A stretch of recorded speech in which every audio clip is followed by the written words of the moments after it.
Good morning to all of you. क्या करते हैं आज हम, जो पिछले वीडियो के अंदर पिछले दो वीडियो जो हमने डेफिनेट इंटीग्रल के बनाए हैं वो किस पे थे? प्रॉपर्टीज ऑफ डेफिनेट इंटीग्रल को हमने ढंग से एक्सप्लेन किया, ठीक है, और उसको हमने पढ़ लिया है। अब हम क्या करेंगे, problems on the properties of definite integration. जो हमने डेफिनेट इंटीग्रेशन पढ़ा है, इसकी जो प्रॉपर्टीज़ को डिस्कस किया है, इन पे या इनकी मदद से हम कैसे प्रॉब्लम सोल्व करते हैं या डेफिनेट इंटीग्रेशन को प्रॉपर्टीज अप्लाई करके कैसे कैलकुलेट किया जाता है। बेसिक तरीके से डेफिनेट इंटीग्रेशन कैसे कैलकुलेट होता है वो हमने सीखा है। अब प्रॉपर्टीज अप्लाई करके डेफिनेट इंटीग्रल को कैसे कैलकुलेट किया जाएगा उसको हम सीखेंगे। हमने जो भी प्रॉपर्टी पढ़ी है उनको मैं यूज करना बताता हूँ आपको, देखिएगा। सबसे पहले में हम किंग प्रॉपर्टी का यूज करते हैं। क्या कहती है किंग प्रॉपर्टी? कि अगर आपके पास 0 to a fx into D x होता है तो आप इसको क्या लिख सकते हो? 0 to a f of a minus x into D x.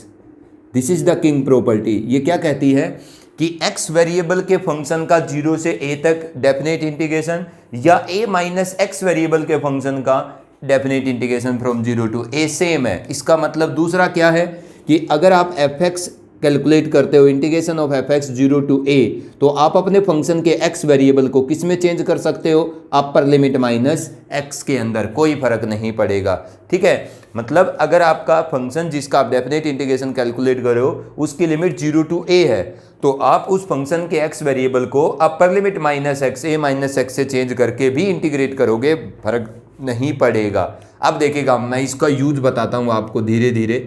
First question क्या कहता है वो कि integrate this integrand 0 to π/2 sine की power 3/2x divide by sine की पावर 3/2x प्लस कोस की power 3/2x integrate with respect to x। How we use the king property to calculate the definite integral. देखिए, ये मेरे को definite integral calculate करना है तो हम इसमें कैसे कैलकुलेट यूज करेंगे हमारी king property?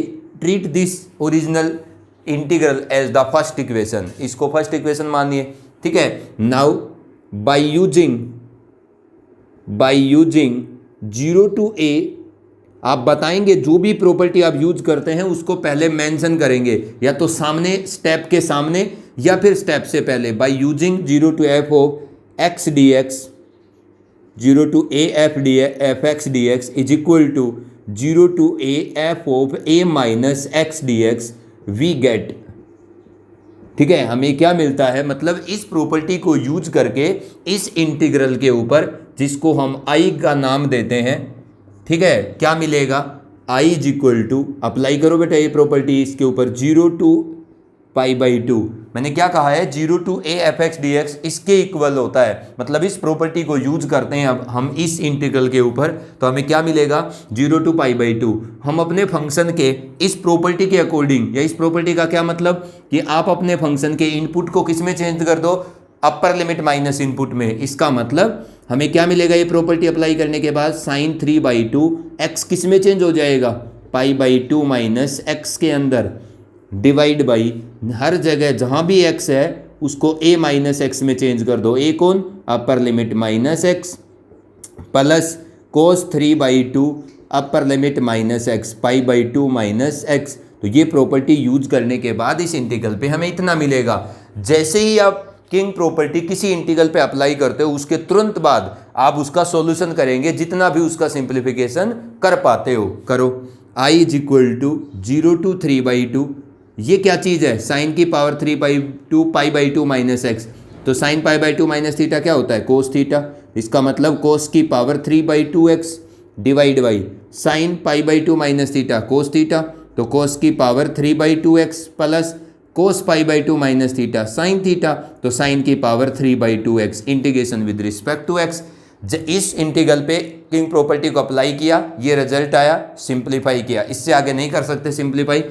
After applying the property and simplifying the result, ठीक है, we get a equation known as the second equation. मतलब एक बार हमने सेकंड हमारी किंग प्रॉपर्टी को अप्लाई करना है इंटीग्रेंड के ऊपर, उसके बाद उसका सिंप्लीफिकेशन करना है, ये आ जाता है। आप इसको सेकंड इक्वेशन मान लीजिए। नाउ ध्यान से देखना, प्रोसेस यही है किंग प्रॉपर्टी अप्लाई करने का। Now by adding first and second we get, अब हमें पहली और दूसरी इक्वेशन को ऐड करने से हमें क्या मिलेगा। देखो अगर मैं पहली और दूसरी इक्वेशन को ऐड करता हूं तो दोनों का जब लेफ्ट साइड ऐड होगा तो क्या मिलेगा 2 टाइम्स ऑफ कैपिटल आई, और दोनों फर्स्ट और सेकंड इक्वेशन का जब राइट साइड ऐड होगा तो पहली इक्वेशन का राइट साइड कितना है 0 to π/2 साइन की power 3/2x divide by sine की पावर 3/2x प्लस कोस की पावर 3/2x dx प्लस जब दोनों इक्वेशन ऐड होंगी तो दोनों के लेफ्ट साइड आपस में ऐड हो जाएंगी, राइट साइड पहले इक्वेशन का लिख दिया, ऐड कर दो इसके अंदर किसको, right side of the second equation, ठीक है। ये सॉरी बेटा 0 to π/2 है ना, ये 0 to π/2 सेकंड इक्वेशन का राइट साइड क्या है, कोस की पावर ऊपर कितना है 3/2x डिवाइड बाई नीचे कितना है कोस की पावर 3/2x प्लस को साइन की power 3/2x integration with respect to x। क्या किया मैंने, पहले फर्स्ट इक्वेशन माना ओरिजिनल को, अप्लाई किया किंग प्रॉपर्टी को, जो रिजल्ट बना अप्लाई करने के बाद उसको सिंप्लीफाई किया, सिंप्लीफाइड जो हमारा फॉर्मेट था उसको सेकंड इक्वेशन माना, उसके बाद ओरिजिनल और सेकंड इक्वेशन को ऐड किया तो इतना रिजल्ट आता है। अब देखो अगर मेरे पास a to b fx dx लिखा है और a to b ही मेरे पास क्या लिखा है gx dx लिखा है, तो बेटा इंटीग्रेशन की प्रॉपर्टी होती है कि वो सेपरेट हो जाता है दोनों फंक्शन के साथ। अगर दो फंक्शन का एडिशन सब्ट्रैक्शन है तो अगर एडिशन सब्ट्रैक्शन में लिखा हुआ है सेम लिमिट के साथ दो फंक्शन का इंटीग्रेशन, तो वापिस वो क्या हो जाता है, इकट्ठा भी हो जाता है।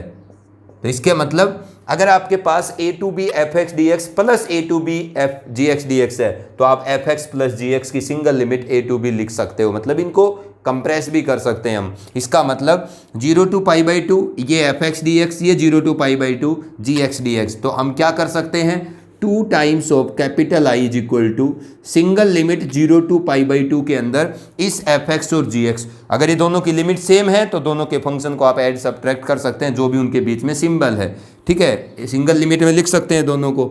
इसके पास क्या है साइन की power 3/2x divide by sine की पावर 3/2x प्लस कोस की पावर 3/2x प्लस अगले वाले के पास कोस की power 3/2x divide by sine की पावर 3/2x प्लस कोस की power 3/2x fx plus gx integration with respect to x in the single limit 0 to π/2।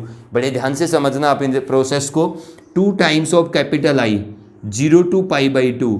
अब बताओ बेटा अगर मैं एलसीएम लेता हूँ तो कितना आएगा, साइन की पावर 3/2x प्लस कोस की पावर 3/2x, यहाँ ये चीज़ है तो ऊपर क्या है साइन की पावर 3/2x प्लस आगे वाले के पास क्या है कोस की power 3/2x integration with respect to x, numerator से डिनोमिनेटर क्या हो गया cancel, 2 times of capital I is equal to 0 to π/2 1 into integration with respect to x, तो 2i इज इक्वल टू 1 का इंटीग्रेशन x के respect में x 0 to π/2, तो result कितना आएगा, अपर लिमिट और लोअर लिमिट पुट करोगे x पे तो π/2, तो बेटा मेरे पास जो कैपिटल I आएगा दैट इज π/4, तो this is the desired result, ठीक है। तो इस तरीके से हम एक इंटीग्रेंड के ऊपर हमारी जो किंग प्रॉपर्टी है उसकी इस तरीके से प्रोसेस अप्लाई करके हम अपने आउटपुट तक पहुंच जाते हैं, ठीक है। तो ये हमने क्या किया है, किंग प्रॉपर्टी को अप्लाई करके नेट रिजल्ट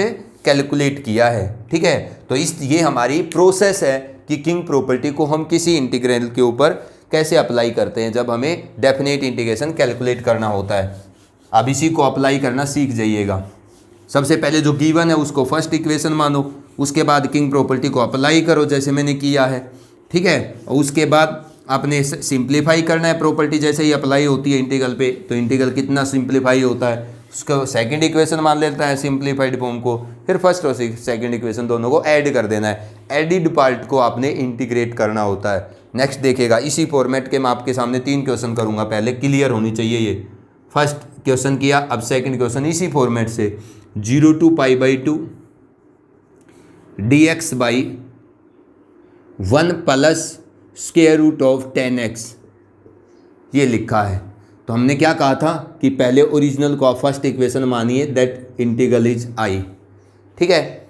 हमने ये माना अगर यहाँ पर 1 plus square root of cot X होता है तब भी यही काम करेंगे जो अब करेंगे, ठीक है। ऊपर square root of ten X by root ten X plus root cot X होता है तब भी, ऊपर root cot X by root ten X plus root cot X होता है तब भी यही काम करेंगे, ठीक है। जो मैं यहाँ करके दिखा रहा हूँ वही काम आप इसके दो वेरिएशन जो मैंने बताए उसके ऊपर भी अप्लाई करेंगे। अब क्या करेंगे, अब मैं वो लिख नहीं रहा हूँ बेटा, मैंने प्रोसेस बता दिया है। अब इसके ऊपर क्या करेंगे, फर्स्ट इक्वेशन मान लिया, अब आप इसके ऊपर अपनी किंग प्रॉपर्टी अप्लाई करो। क्या होगी किंग प्रॉपर्टी, कि आप अपने फंक्शन के एक्स वेरिएबल को, ठीक है, अगर 0 to a लिमिट है तो a माइनस एक्स से चेंज कर सकते हैं।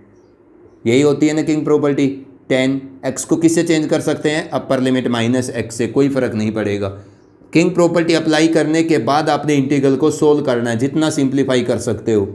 1 plus 10π/2 minus theta cot x, इतना ही मैं सिंप्लीफाई कर सकता हूँ। This is second equation. तो ये तो प्रॉपर्टी अप्लाई करने के बाद इंटीग्रल का सिंप्लीफाइड फॉर्म है, और ये आपका ओरिजिनल इंटीग्रल है, ठीक है। तो किंग ओरिजिनल इंटीग्रल को फर्स्ट इक्वेशन और किंग प्रॉपर्टी अप्लाई करने के बाद जो इंटीग्रल आता है उसको सेकंड इक्वेशन मानना है। उसके बाद now by adding first and second, अब पहली और दूसरी इक्वेशन दोनों को ऐड कर दो, वी गेट, हमें क्या मिलेगा, पहली और दूसरी दो इक्वेशन को जब ऐड करते हैं तो दोनों के लेफ्ट साइड आपस में ऐड हो जाएंगे 2 टाइम्स ऑफ कैपिटल आई, और दोनों के राइट साइड आपस में ऐड हो जाएंगे। तो फर्स्ट इक्वेशन का राइट साइड क्या है, 0 to π/2 dx by 1 plus square root of 10x plus 0 to π/2 dx by 1 plus square root of cot X, ठीक है। अब क्या किया जाएगा, 2 टाइम्स ऑफ कैपिटल आई, दोनों को ऐड करना है तो दोनों सिंगल लिमिट में ऐड हो जाएंगे। 0 to π/2 1 बाई, ये क्या है 1/1 plus square root of 10x, वही काम करूंगा जो पिछले में किया था। दोनों की अगर लिमिट सेम है तो दोनों के फंक्शन ऐड कर दो, अगर वो ऐड हो रखे हैं तो एक ही लिमिट में लिख दो आप। ये क्या हो जाएगा 1/1 plus square root of cot X dx, ठीक है, इकट्ठा कर दिया मैंने। अब क्या होगा, सिंप्लीफाई हो गई। 2 times of capital I is equal to कितना है 0 to π/2, इसको ऐड करो बेटा। अब कैसे ऐड करेंगे, ये जो रूट कोट एक्स है इसको मैं क्या लिख दूंगा 1/√10x, तो इसका पहले वाला पार्ट मत छेड़िए आप, square root of 10x plus 1/1 plus square root of cot X को लिखिए 1/√10x, ठीक है। Integration with respect to X एक फॉर्म में चेंज करना होगा। 2 times of capital I 0 to π/2 1/1 plus square root of 10x plus, अब ये √10x इसका एलसीएम आएगा तो यहाँ √10x प्लस 1 ये पलट करके ऊपर जाएगा तो square root of 10x divide by 1 plus square root of 10x, integration with respect to x। अब कितना आएगा 2 times of capital I 0 to π/2, ऊपर कितना मिलेगा 1 plus square root of 10x divide by 1 plus square root of 10x, integration with respect to x। ये क्या हो गया, कैंसिल। तो 2 times of capital I 0 to π/2 1 into integration with respect to x। अब बोलिएगा आप कितना मिलेगा आपको, 2i इज इक्वल टू 1 का इंटीग्रेशन x के रिस्पेक्ट में, x लिमिट कहाँ से कहाँ है 0 to π/2, तो 2i इज इक्वल टू बेटा कितना आएगा, ये लोअर लिमिट तो 0, x की जगह अपर लिमिट रखोगे तो π/2, i कितना आ जाएगा π/4। This is the desired result उसका भी यही आया था। तो इस तरीके से हम क्या करते हैं, बेसिक प्रॉपर्टी जो हमारी किंग प्रॉपर्टी है उसको अप्लाई करके क्या कर देते हैं, डेफिनेट इंटीग्रल आसानी से कैलकुलेट कर पाते हैं। ये प्रॉपर्टीज तब अप्लाई होती हैं डेफिनेट इंटीग्रेशन कैलकुलेट करने के लिए जब आपका जो डेफिनेट इंटीग्रल है वो बेसिक तरीके से आसानी से या बेसिक तरीके से उसको कैलकुलेट कर पाना पॉसिबल ना हो, मतलब नियरली इम्पॉसिबल हो, तब ये प्रॉपर्टी यूज करके हम एक डेफिनेट इंटीग्रल को सोल्व करते हैं। अब नेक्स्ट क्वेश्चन देखिए इसी फॉर्मेट का, ठीक है, आपको ये क्लियर हो जाना चाहिए। अब 0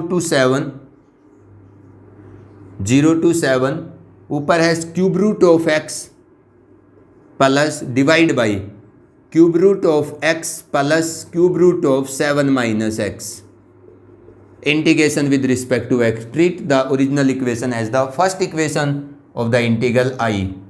क्या करेंगे बेटा अब यहाँ पर हम अपनी किंग प्रॉपर्टी को यूज करते हैं, कर आई इज इक्वल टू 0 to 7 अगर किंग प्रॉपर्टी अप्लाई करेंगे तो क्यूब रूट ऑफ एक्स किस में चेंज हो जाएगा?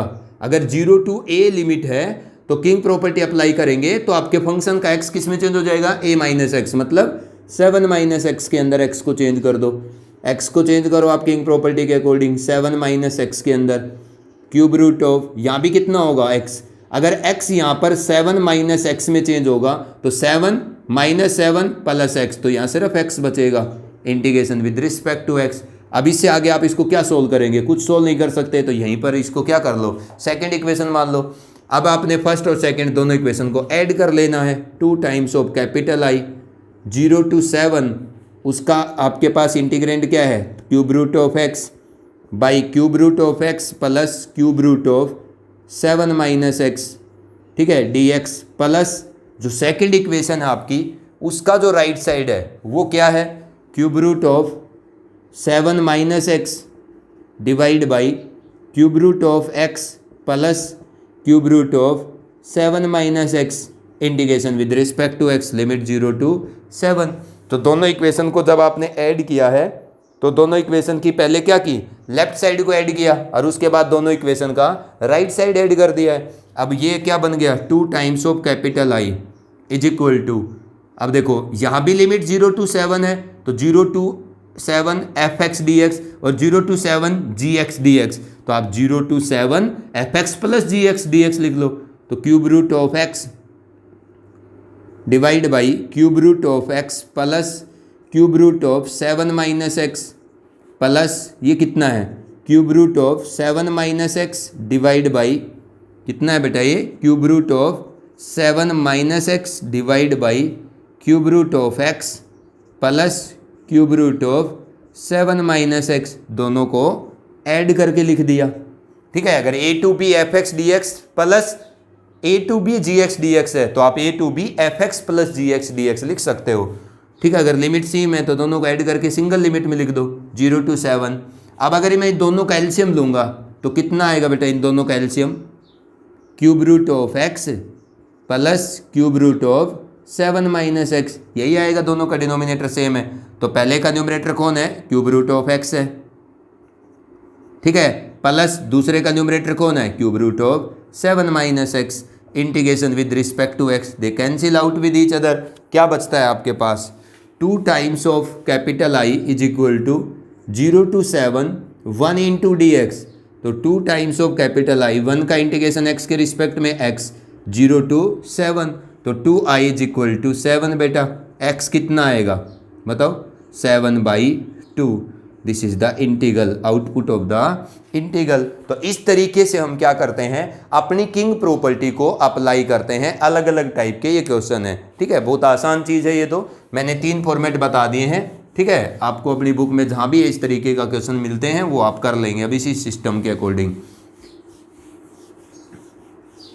ठीक है, अब नेक्स्ट देखिएगा। अब मैं जो आपके सामने क्वेश्चन करता हूँ उसके अंदर काफ़ी प्रॉपर्टीज यूज होंगी। ठीक है, सभी प्रॉपर्टीज लगभग आपके पास यूज होंगी उसके अंदर, और उस क्वेश्चन का आपने रिजल्ट भी याद रखना है। और जो मैं अभी ये क्वेश्चन करूँगा इस क्वेश्चन का आप रिजल्ट भी याद रखेंगे और इस क्वेश्चन को आपको करना भी आना चाहिए। ठीक है, ध्यान रखना आप इस चीज़ का। नेक्स्ट देखिएगा, ये क्या क्वेश्चन है? 0 to π/2, very important question. log sin x dx, या फिर आप कहो 0 to π/2 log cos x dx, दोनों ही डेफिनेट इंटीग्रल का रिजल्ट -π/2 log 2 होता है। Remember it, keep in memory, Kim portion. ठीक है ना, कि आप इस बात को याद रखेंगे कि 0 to π/2 log sin x dx, 0 to π/2 log cos dx is -π/2 log 2। अब इसको मैं प्रूव करता हूँ, इसको कैलकुलेट कर लो चाहे आप इसको कैलकुलेट कर लो, दोनों का ही रिजल्ट -π/2 log 2 आएगा। या रिजल्ट भी याद रहना चाहिए डेफिनेट इंटीग्रल का, और ये मैं अभी कैलकुलेट करता हूँ, कैलकुलेट भी करना आना चाहिए। हमने जो भी प्रॉपर्टी पढ़ी है उनका हम यूज कर रहे हैं। देखिएगा, मैं लेके चलता हूँ बेटा कि कौन से वाले पार्ट को 0 to π/2, जो मैं इसके साथ करूँगा वही आप log cos x आता है तो उसके साथ कर दीजिएगा। log sin x dx, क्या करते हैं हम? ओरिजिनल इक्वेशन को फर्स्ट इक्वेशन मान लेंगे। अब किंग प्रॉपर्टी यूज करिए, जब आप इस पे किंग प्रॉपर्टी यूज करेंगे तो 0 to pi by two log sine x किस में चेंज हो जाएगा, अपर लिमिट माइनस x में dx हो गया। यही है ना किंग प्रॉपर्टी कि अगर 0 to a f x D x है तो 0 to a f a minus x D x लिख सकते हो, कोई फर्क नहीं पड़ेगा। तो i is equal to 0 to pi by two, simplify करो अगर ये सिंप्लीफाई होता है तो log sine pi by two minus theta cos theta, तो कोस एक्स डी एक्स। ये सिंप्लीफाइड इक्वेशन है, इसको मैं सेकंड इक्वेशन मान लूंगा। बड़े ध्यान से देखना, अब मैं फर्स्ट और सेकंड इक्वेशन को अगर ऐड करता हूं तो 2 times of capital I is equal to 0 to pi by two log sine x D x plus 0 to pi by two log cos x D x. दोनों इक्वेशन जो add करेंगे उसकी left side आपस में add हो गई, right side आपस में ऐड हो गई। यहाँ कितना आएगा, 2 times of I is equal to 0 to pi by two log sine x D x sine x plus log cos x integration with respect to x। इकट्ठा कर दिया क्योंकि a to b f x D x है, a to b ही g x D x है, तो a to b f x plus ji x D x लिख सकते हैं। अब आप ध्यान से देखिएगा, अगर मैं इसको इकट्ठा करता हूँ तो मेरे पास 2 times of I is equal to 0 to pi by two, ये क्या बन गया log m plus log n, क्या होता है log mn log sine x D x, ये पार्ट आ जाता है। जब मैंने दोनों इक्वेशन को ऐड किया तो ये जो पार्ट आया है, क्या ये इंटीग्रेबल है? क्या आप इसको इंटीग्रेट कर सकते हैं? नहीं कर सकते। मैंने log m plus log n की प्रॉपर्टी अप्लाई की, मैं यहाँ पहुँच जाता हूँ। अब मैंने जितना भी पार्ट किया है इससे आगे देखेगा तो 2i is equal to 0 to pi by two log sine x D x, ये इंटीग्रेबल नहीं है यहाँ पर। तो हम देखिए धीरे धीरे क्या करते हैं इसको इंटीग्रेट करने के लिए। ये जो साइन एक्स कोस एक्स है ना, इसको बेटा मैं 2 से मल्टीप्लाई और डिवाइड कर देता हूँ, सिंगल फंक्शन में बदल देता हूँ 2 dx, क्योंकि ये इंटीग्रेट नहीं हो रहा था। तो 2i इज इक्वल टू, अब ये बन गया 0 to pi by two log ऊपर साइन 2x, और ये log के अंदर किया है ये मैंने काम, ध्यान रखना, log sine 2x divide by 2 integration with respect to x। अब देखो यहाँ क्या हो सकता है, 0 to pi by two log m by n की प्रॉपर्टी अप्लाई कर सकते हैं। log m में कौन आएगा, log sine 2x minus 0 to pi by two अलग हो जाएगा ना log 2 dx। ठीक है, आप log m by log n करोगे तो log sine x log sine 2x minus log 2 dx, तो माइनस का log 2 dx का इंटीग्रल मैंने अलग कर दिया सेपरेट करके। तो 2i is equal to 0 to pi by two log sine, ये dx है यहाँ पर, log साइन 2x dx, ये क्या चीज़ है, माइनस का log 2 तो आ गया बाहर, 1 dx बचेगा, 1 का इंटीग्रेशन x, और x पे लिमिट लगाओगे तो रिजल्ट क्या आ जाएगा, पाई बाई 2 आएगा। मतलब इस इंटीग्रल की value minus pi by 2 log 2। तो 2i इज इक्वल टू, इस पार्ट को मैं I1 मान लेता हूं बेटा, और माइनस का पाई बाई 2 log 2, आगे वाला इंटीग्रल कैलकुलेट हो चुका। Remember this point now. ठीक है कि ये हमारी क्या है, थर्ड इक्वेशन है। समझ गए, किसका इंटीग्रल कैलकुलेट करना है, 0 to pi by two log sine 2x dx का। अब देखो हम इसका इंटीग्रल कैलकुलेट करने चलते हैं। क्या है, I1 क्या माना है मैंने, 0 to pi by two log sine 2x dx। ठीक है, इसको मैंने I1 माना है। अब मैं इसका जब इंटीग्रेशन करूंगा तो कैसे करूंगा, देखो ये जो साइन 2x है इसके 2x को सिंगल वेरिएबल में चेंज करो, 2x को क्या कर दो आप, t पुट कर दो, तो कितना बन जाएगा ये 2x का 1 dx t का 1 dt। अब t की लिमिट निकालनी होगी तो t कौन है, 2x। अगर x की लोअर लिमिट रखोगे 0 तो t की लोअर लिमिट 0 आएगी। अगर x की अपर लिमिट पाई बाई 2 रखोगे तो t की अपर लिमिट पाई आ जाएगी। अब देखिएगा बेटा ध्यान से, हम आगे बढ़ते चले जा रहे हैं। अब हम क्या करेंगे, हमें t की लिमिट निकाली, सब्स्टिट्यूशन किया, लिखो आप I1 is equal to integration of 0 to कहाँ तक, पाई तक, 0 टू पाई। अब क्या है, 0 टू पाई हो गया ना, log sine 2x, sign 2x को क्या लिखा आपने, t, 2x को तो t लिखा, 2 dx is equal to dt, तो dx कितना आ गया, dt बाई 2, तो दिस इज dt बाई 2 को मैंने बाहर लिख दिया, 1 बाई 2। अब देखो बड़ी गौर से, मैं प्रॉपर्टी अप्लाई करता हूं कि डेफिनेट इंटीग्रल वेरिएबल की टाइप पे डिपेंड नहीं करता, डेफिनेट इंटीग्रल वेरिएबल की टाइप पे डिपेंड नहीं करता। अगर वेरिएबल की टाइप पे डिपेंड नहीं करता तो जहाँ भी टी है वहाँ पर मैं एक्स लिख सकता हूँ, तो log sin x dx भी लिख सकते हैं आप इसको। ठीक है, धीरे धीरे देखिएगा हम कहाँ पहुँचेंगे जहाँ से स्टार्ट किया था, 0 to pi log sin x dx। याद करो अब मेरी 8th प्रॉपर्टी को, जो लिमिट को हाफ करने वाली प्रॉपर्टी थी, वो क्या कहती थी कि अगर आपके पास 0 to 2a fx dx हो तो इसका रिजल्ट आप 2 times of 0 to a fx dx लिख सकते हो। लेकिन if f of 2a minus x, मतलब f of upper limit minus x करने से फंक्शन के अंदर फंक्शन वापिस क्या आ जाए, fx आ जाए। मतलब किसी फंक्शन की x इनपुट को या x वेरिएबल को या किसी फंक्शन के वेरिएबल को अगर 0 to 2a लिमिट है तो अगर x वेरिएबल को 2a माइनस एक्स से चेंज करें और फंक्शन वापस अपने इक्वल आ जाए, कोई फर्क ना पड़े, तो फिर आप क्या कर सकते हैं, उस इंटीग्रल के अंदर 2 से उसको मल्टीप्लाई करके और अपर लिमिट को आधा कर सकते हैं। तो देखो क्या यहाँ पर ये बात बनेगी, अगर मैं इसको fx कहता हूँ और इसको 2a कहता हूँ तो 0 to 2a fx dx। तो चेक करो आप f2a माइनस एक्स, देखो 0 to 2a fx dx। तो what is f2a minus x, f2a minus x का मतलब f पाई माइनस एक्स, क्या आएगा f pi minus x log sine, जहाँ भी fx में x है वहाँ पाई माइनस एक्स लिखो, log sine pi minus theta क्या होता है, साइन थीटा। तो बेटा ये तो क्या आ रहा है, fx ही आ रहा है।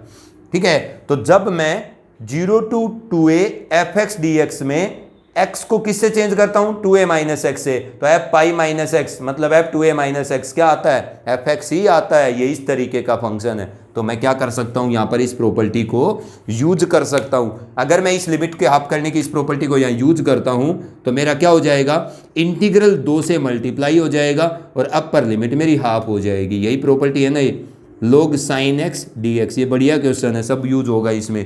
2 से 2 cancel, I1 is equal to, बेटा ये क्या है, 0 to pi by 2 log sin x dx। ठीक है, आप एक बात बताइए, 0 to pi by 2 log sin x dx, ये तो क्या था आपका I, तो जहाँ से चले थे वहीं पहुँच गए। तो आपका I1 जो है वो किसके इक्वल आ गया, I के इक्वल। अगर I1 I आ गया तो नाउ फ्रॉम थर्ड इक्वेशन को आगे बढ़ाइए। अगर I1 आपने कैलकुलेट करना जो चाह रहे थे आप, अगर वो I आ गया है तो I1 की जगह I लिख दो, माइनस का पाई बाई 2 log 2। अब ये I इधर आएगा तो 2i माइनस का I क्या बचेगा, सिर्फ I बचेगा, that is minus pi by 2 log 2। This is the desired answer. ठीक है, रिमेंबर इट। ठीक है, अब ये आपका बहुत ही इंपॉर्टेंट क्वेश्चन है, इसका आपको रिजल्ट भी याद रखना है और ये आपको कैलकुलेट भी करना आना चाहिए कि 0 to pi by 2 log sin x dx हो या 0 to pi by 2 log cos x dx हो, रिजल्ट दोनों इंटीग्रल का क्या आएगा, माइनस का पाई बाई 2 log 2 ही आएगा। ठीक है, अपने आप log cos x का करके देख सकते हैं इतना रिजल्ट आता है या नहीं आता है। मैंने आपको log sin x dx का इंटीग्रेशन कैलकुलेट करके बता दिया है। ठीक है, और इसका रिजल्ट भी याद रखें और ये आपको कैलकुलेट भी करना है, दोनों बातें करनी है इसके अंदर, क्योंकि ये कई क्वेश्चन में यूज होगा तो वहाँ पर आपने यूज कर देना है। अगर वो ज़्यादा मार्क्स का क्वेश्चन नहीं है तो अपने मार्क्स के अकॉर्डिंग आप देख लेंगे कि ये सोल्व करना पड़ेगा, इसका रिजल्ट इस क्वेश्चन में डायरेक्ट लिख देना होगा। ये बात आपको समझ में आ गई। अब नेक्स्ट देखिएगा, ये मान लीजिए हमसे वो इंटीग्रेशन पूछता है I is equal to 0 to pi by 4। ये भी एक इंपॉर्टेंट क्वेश्चन है, log 1 plus tan theta d theta. पहले तो ये बहुत ही फेमस क्वेश्चन हुआ करता था, बच्चे इसका रिजल्ट भी याद रखते थे। ठीक है, लेकिन अब कुछ भी फेमस नहीं है। आप इस क्वेश्चन को कैलकुलेट करिए, कई बार ये भी यूज हो जाता है किसी क्वेश्चन के अंदर, तो मैं पहले उनको बता रहा हूँ जिनको यूज कर देते हैं हम। देखो, अगर अपनी बेसिक किंग प्रॉपर्टी हम इसके ऊपर अप्लाई करते हैं तो 0 to pi by 4 king property के अकॉर्डिंग इसका रिजल्ट कितना आएगा बेटा, log 1 प्लस 10। बताओ क्या कहती है किंग प्रॉपर्टी कि अगर 0 to a fx dx है तो आप fx में x को क्या लिख सकते हो, a माइनस एक्स। तो यहाँ पर a का काम कौन कर रहा है, पाई बाई 4। तो fx में जहाँ भी थीटा है वहाँ पर क्या लिख सकते हो आप, a माइनस थीटा, मतलब पाई by 4 minus theta d theta. उसके बाद जैसे ही प्रॉपर्टी का अप्लाई किया है उसके बाद आप अपने इंटीग्रल को सोल्व कर सकते हैं। लॉग ऑफ क्या सोल्व हो सकता है ये 1 प्लस टेन 45 माइनस थीटा क्या होता है 1 minus tan theta by 1 plus tan theta integration with respect to theta I is equal to 0 to pi by 4 log of ये क्या बन गया, सोल्व करो आप इसको, इस कैल्शियम कितना आएगा 1 plus tan theta integration with respect to theta. अब यहाँ 1 प्लस टेन थीटा ऊपर इसके नीचे क्या है 1, तो ये एलसीएम आएगा दोनों का, तो यहाँ 1 प्लस टेन थीटा यहाँ 1 माइनस टेन थीटा, तो ऊपर क्या बचेगा सिर्फ 2 बचेगा, ठीक है ना। क्योंकि देखो लिख के दिखा देता हूँ मैं आपको, यहाँ 1 प्लस टेन थीटा आएगा, आगे 1 माइनस टेन थीटा आएगा, उसके नीचे तो पूरा कंप्लीट 1 प्लस टेन थीटा है। तो I is equal to 0 to pi by 4 ऊपर क्या बच गया log 2 divide by 1 plus tan theta and d theta. अब अगर मैं log m बाई n की प्रॉपर्टी यूज करता हूँ तो 0 to pi by 4 log m log 2 minus log n, मतलब इसका इंटीग्रल आप अलग कर दो d theta minus log n होगा तो 0 to pi by 4 log 1 plus tan theta d theta. ये सिंप्लीफिकेशन कर दी है मैंने अब प्रॉपर्टी अप्लाई करने के बाद। Now this is the treat this equation as the second equation. तो ये तो मेरा क्या था original first equation, king property apply करने के बाद और जो सिंप्लीफिकेशन किया है उसके बाद हमने क्या मान लिया सेकंड इक्वेशन। अब आप फर्स्ट और सेकंड दोनों इक्वेशन को ऐड करो, जब दोनों इक्वेशन को ऐड करेंगे तो दोनों की लेफ्ट साइड आपस में ऐड हो जाएंगी, तो दोनों की अगर लेफ्ट साइड आपस में ऐड करोगे तो कितना बनेगा इधर 2i, i प्लस I 2i, right side add करो, फर्स्ट इक्वेशन की राइट साइड क्या है 0 to pi by 4 log 1 plus tan theta d theta plus दूसरी इक्वेशन की राइट साइड क्या है 0 to pi by 4 log 2 d theta minus 0 to pi by 4 log 1 plus tan theta d theta. यही है ना दूसरी इक्वेशन की राइट साइड, ये पार्ट इसके साथ बेटा cancel. 2i is equal to कितना बचेगा 0 to pi by 4 log 2 d theta, add करते ही आपका समाधान हो गया ना। तो 2i is equal to log 2 तो बाहर आ गया, 1 का इंटीग्रेशन थीटा के रिस्पेक्ट में थीटा, लिमिट कितनी है 0 टू पाई बाई 4, तो 2i is equal to log 2 what is the output of the limit pi by 4, तो यहाँ से i आ जाएगा pi by 8 log 2। This is the answer of this question, remember it. इसका answer भी याद रखेंगे और ये आपको सिंप्लीफाई भी करना आना चाहिए by using the properties of the definite integral, ठीक है, जो हमारी किंग प्रॉपर्टी है।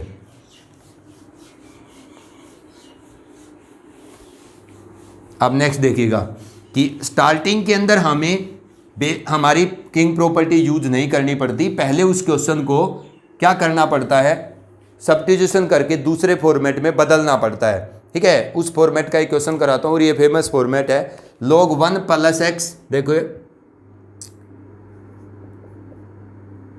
वो क्या कहता है कि आप इस क्वेश्चन का डेफिनेट इंटीग्रल कैलकुलेट करिए, i is equal to 0 to 1 log of 1 plus x divide by नीचे है 1 plus x square integration with respect to x. ध्यान से देखो आप, ठीक है, इस टाइप का एक क्वेश्चन आपको और मिल जाएगा log x बाई रूट 1 माइनस एक्स स्क्वायर, ठीक है। जिस बच्चे के पास एलिमेंट्स है उसकी बुक में 3 क्वेश्चन है, 3 क्वेश्चन ही शायद आरडी शर्मा में है, ध्यान रखेंगे इस चीज का। जब आपके पास log का इनपुट भी एल्जेब्रिक हो x वेरिएबल में और एक अलग से एल्जेब्रिक पार्ट उसके साथ दिया हो, तो आपने क्या करना है log डेफिनेट इंटीग्रल को, अगर log के साथ एल्जेब्रिक एंगल है उसका ये एल्जेब्रिक इनपुट है और उसको आप प्रॉपर्टी अप्लाई करके करना चाहते हो, तो log का input must be in the trigonometric form. ये इनपुट इसका क्या होना चाहिए ट्रिग्नोमेट्रिक फॉर्म में। अगर log का इनपुट एल्जेब्रिक फॉर्म में है, आप प्रॉपर्टी अप्लाई करना चाहते हो और बाहर भी एक एल्जेब्रिक फंक्शन है, तो आप क्या करिए उसको ट्रिग्नोमेट्रिक फॉर्म में कन्वर्ट करिए। log के इनपुट को किस में कैसे कन्वर्ट करेंगे बताओ। इसके अंदर देखो ये क्या है 1 प्लस एक्स स्क्वायर, ये कौन है 1 प्लस एक्स, तो इसको देख करके आपने सब्स्टिट्यूशन करना है। Put x is equal to 1 plus x square में क्या पुट करेंगे x को, या तो टेन थीटा या कोट थीटा, तो आप x को क्या कर दो टेन थीटा पुट कर दो, तो dx इज इक्वल टू कितना हो जाएगा sec square theta integration with respect to theta, ये तो डी थीटा है हमारा।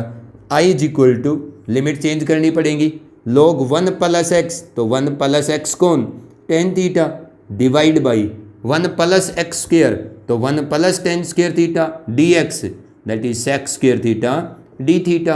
अब ये क्या हो गया 1 + tan square theta, sec square theta ही होता है, ये कैंसिल। लिमिट चेंज करो आप, अगर एक्स को थीटा में चेंज किया है ना आपने, तो थीटा की इक्वेशन से थीटा की लिमिट निकालनी है आपने। तो थीटा की इक्वेशन क्या आएगी, tan थीटा अगर एक्स है बेटा, तो थीटा की इक्वेशन कौन होगी, थीटा होगा tan इनवर्स एक्स, जिसकी लिमिट लगानी कैलकुलेट करनी है आपको, पहले उसकी इक्वेशन कैलकुलेट करो सब्स्टिट्यूशन की इक्वेशन से।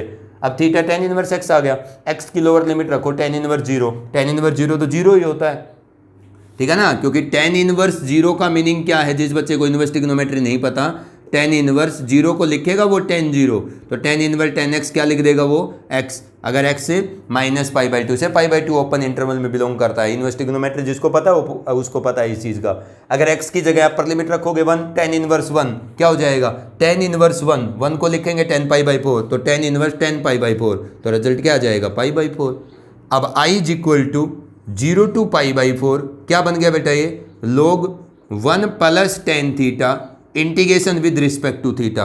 क्या आपको अब पता है इस चीज़ का, क्या आप इसको पता है आपको, π/8 log 2, अभी तो मैंने कैलकुलेट किया था, तभी बताए थे मैंने वो पहले वाले कि उनका यूज होता है तो वहाँ पर आप यूज कर देंगे, ठीक है।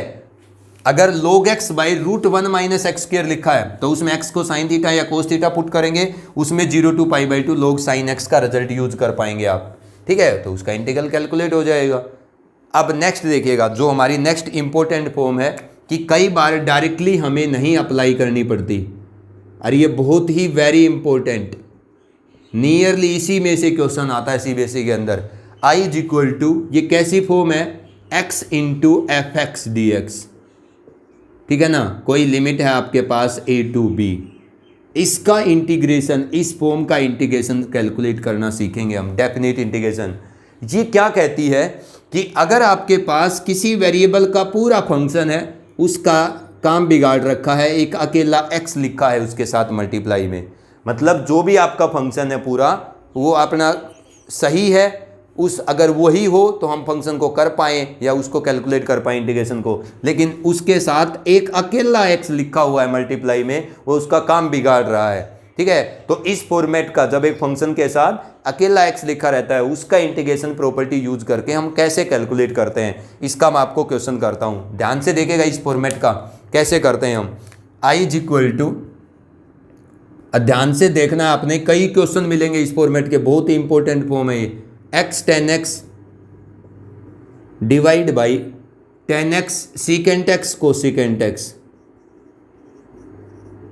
ठीक है, क्या आपको समझ आ गया।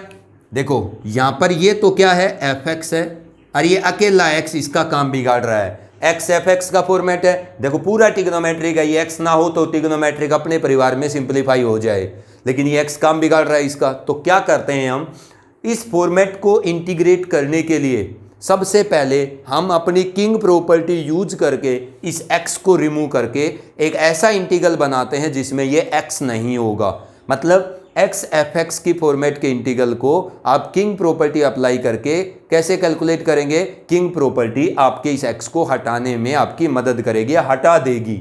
कैसे हटाती है किंग प्रॉपर्टी इस x को, अगर x × fx का फॉर्म है, उसका इंटीग्रेशन कैलकुलेट करना है तो आपने क्या करना है, इस x को हटा देना है by using the king property.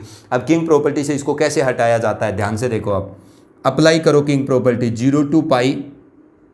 King property क्या कहती है कि आप x को क्या लिख सकते हो, अपर लिमिट -x, वो तो पता चल गया होगा अब आपको, tan π - x, जहाँ भी फंक्शन में x है, अगर लिमिट 0 to a है तो फंक्शन के x को अपर लिमिट -x से चेंज कर सकते हो, सेकेंड x की जगह π - x, कोसेकेंट x की जगह आप π - x लिख सकते हो, ठीक है। तो i = सिंप्लीफाई करो प्रॉपर्टी अप्लाई करने के बाद, π - x, बड़े ध्यान से देखना इस क्वेश्चन को, मैं एक ही क्वेश्चन करूंगा ये, tan π - थीटा, तो सेकंड क्वाड्रेंट है, पाई पे चेंज करेगा नहीं, रिजल्ट आएगा माइनस का tan x। अब ये सिंप्लीफाई करना आना चाहिए आपको, सीकेंड पाई माइनस थीटा, पाई पे चेंज तो करेगा नहीं, सीकेंड x सेकंड क्वाड्रेंट है, सेकंड में नेगेटिव होता है तो इसका माइनस इसको प्लस कर देगा, cosecant pi minus x, cosecant second में पॉजिटिव होता है, पाई पे चेंज करेगा नहीं, एंगल x है।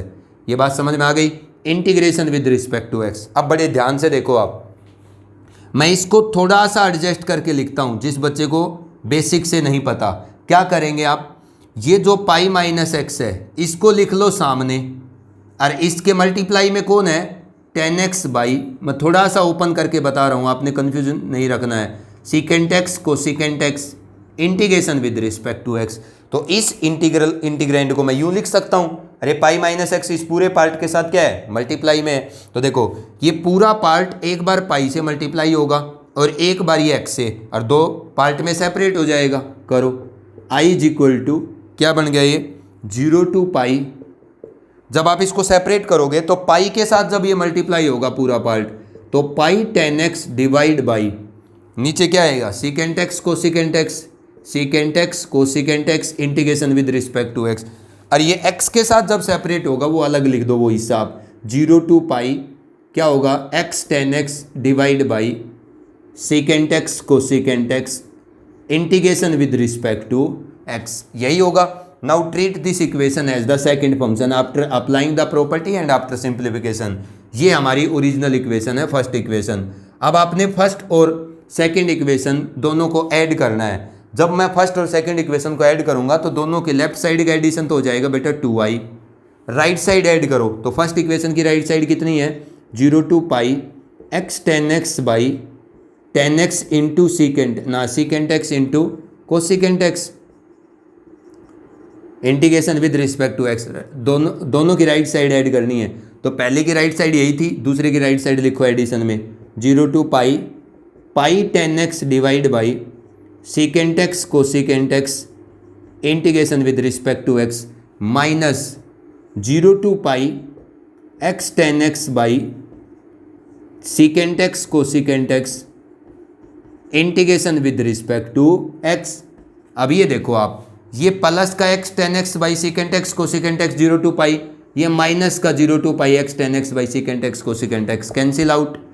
2 times of capital I 0 to pi, pi आ जाएगा बाहर, क्या बच गया 10x by secant x cosecant x integration with respect to x। क्या आपका अब है x, ये 2 अगर मैं इसके नीचे लिखता भी हूँ पाई बाई 2, क्या अब इस इंटीग्रेंड के पास x है? नहीं। इस तरीके से बेसिक प्रॉपर्टी x को हटा देगी। x हटाने के बाद आप अपने डेफिनेट इंटीग्रल को आसानी से कैलकुलेट कर पाएंगे, जो भी आपके पास मेथड हैं उनका यूज करके। i is equal to pi by 2। अब बताओ मैं कैसे सोल्व करूं इसको। मैं इसको पूरे सिस्टम को साइन कोस में कन्वर्ट करके देखता हूं कि एक्चुअल में ये है क्या।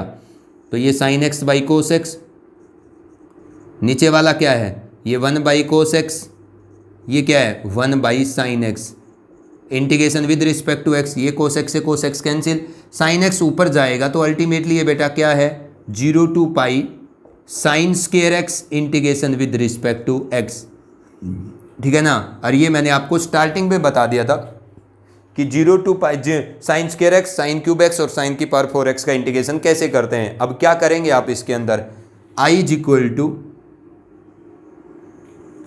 इसका इंटीग्रेशन मैं यहाँ कर रहा हूँ, कैसे करेंगे इसको आप लीनियर फॉर्म में एक्सप्रेस करेंगे। 0 to pi sine square x को क्या लिखेंगे 1 माइनस कोस इस साइन स्क्वायर के पास जो एंगल है उसका double divide by 2 integration with respect to x. i is equal to 2 तो बाहर आ जाएगा 4, 1 का इंटीग्रेशन x कोस 2x का क्या होगा साइन 2x बाई 2, लिमिट कहाँ से कहाँ है 0 टू पाई, कैलकुलेट करो i is equal to pi by 4। अगर पाई रखेंगे तो पाई माइनस साइन 2 पाई, तो साइन की वैल्यू इंटीग्रल मल्टीपल ऑफ पाई पर साइन की वैल्यू 0 होती है। मतलब साइन का एंगल अगर इंटीजर से पाई को मल्टीप्लाई करने पर आ रहा है तो 0, ठीक है। तो अपर लिमिट पे तो यही आएगा, लोअर लिमिट 0 रखोगे तो 0। तो बेटा ये आई आपके पास कितना आ जाएगा pi square by 4। This is the desired result, ठीक है। तो इस तरीके से हम x into F x form का इंटीग्रेशन कर पाते हैं, ठीक है। जिस बच्चे के पास आर डी शर्मा की बुक है उसकी 20.3 एक्सरसाइज में वो फर्स्ट और सेकंड क्वेश्चन में जितने भी पार्ट हैं एक भी नहीं करेगा, उसके बाद वाला जितना भी एक्सरसाइज है वो अब उसको वो कल कंप्लीट करके सेंड करेगा। जिस बच्चे के पास एलिमेंट्स की बुक है जहाँ मॉडुलस के डेफिनेट इंटीग्रल के क्वेश्चन स्टार्ट होते हैं, उसकी कौन सी एक्सरसाइज में जो 10.4 है 10.2 है नहीं 10.3 है, ठीक है ना। 10.1 है नहीं सिलेबस में, 10.2 आपने अभी की है। 10.3 जो एक्सरसाइज है उसमें जहाँ मॉडुलस का क्वेश्चन स्टार्ट होता है उससे पहले वाले जितने क्वेश्चन है वो कर देंगे। आप फर्स्ट क्वेश्चन को करेंगे ठीक है। सेकंड क्वेश्चन के सारे पार्ट करेंगे, थर्ड क्वेश्चन के सारे पार्ट करेंगे और फोर्थ क्वेश्चन के सारे पार्ट करेंगे। ठीक है, इस तरीके से मतलब जो मैंने बताया है इस टाइप के जितने क्वेश्चन है वो आप कर लेंगे उस 10.3 एक्सरसाइज से। Thank you.